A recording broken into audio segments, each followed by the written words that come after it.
Gledate najnoviji video na mom kanalu. Ako vam se dopadne, lajkujte ga, a moj kanal pratite. Klik na prati je besplatan. Ako želite u svom dvorištu jedinstvenu, lepu, mirisnu i zdravu trajnicu koja će sigurno privući pažnju, onda je vreme da posadite hmelj. Hmelj je od davnina poznata biljka koja se koristi za aromatizovanje piva. Osim te upotrebe, hmelj postaje sve popularnija biljka za uzgoj kao dekorativna. U proizvodnji piva koriste se šišarke hmelja. One se prvo suše, a zatim se kuvaju da bi poboljšale aromu piva. Kao aditiv, šišarke hmelja daju pivu gorčinu i druge jedinstvene arome. Biljka hmelja je trajnica, loza koja raste iz rizoma.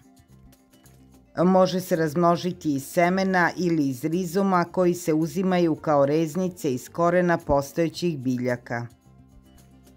Uzgoj semena je veoma dugotrajan i naporan proces. Iz tog razloga većina baštovana izbegava da započne razmnožavanje biljaka i semena i odluči se za gole rizome ili transplantaciju.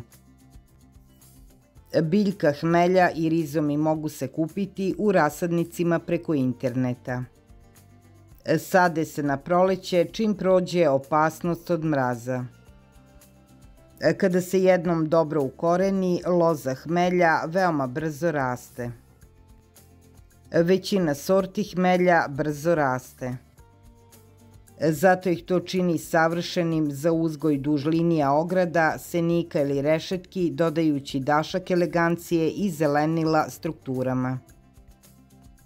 Brz rast hmelja obezbeđuje veoma brzo privatnost u vašem dvorištu.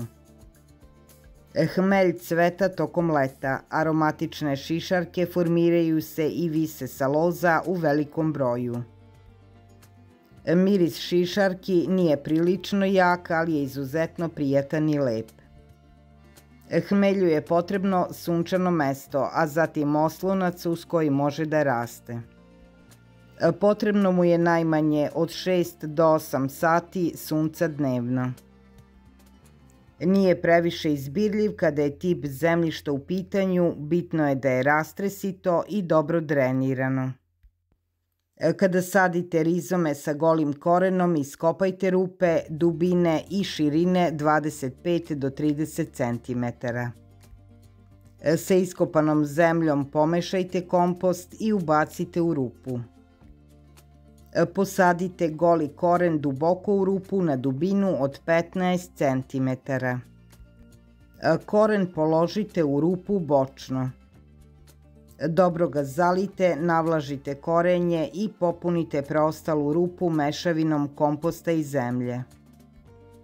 Ako imate više biljaka, razmak između dva hmelja treba da bude od 1,5 do 2 metra.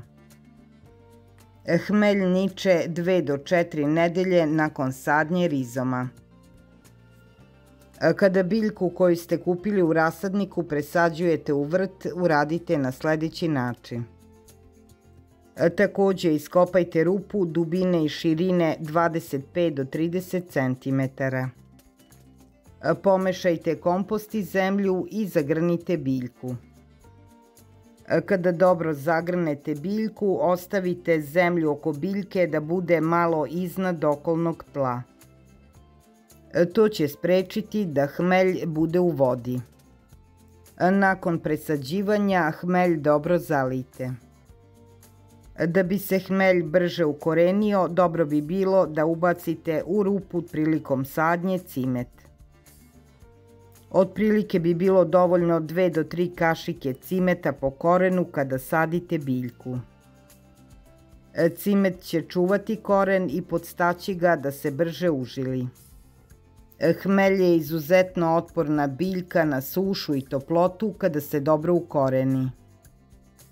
Loza hmelja je odlična biljka penjačica.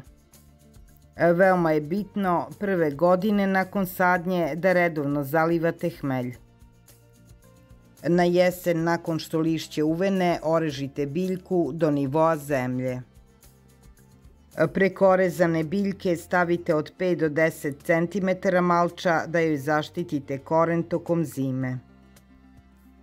Svakih 3 do 5 godina pravilo je da podelite koren. Biljku rasadite i na željena mesta. Ovo pomaže opštem zdravlju biljke i podmlađivanju, a ujedno dobijate i više sadnica. Hmelj se veoma brzo širi, pa ako želite da imate više hmelja, dobit ćete dosta biljaka bez uloženog novca.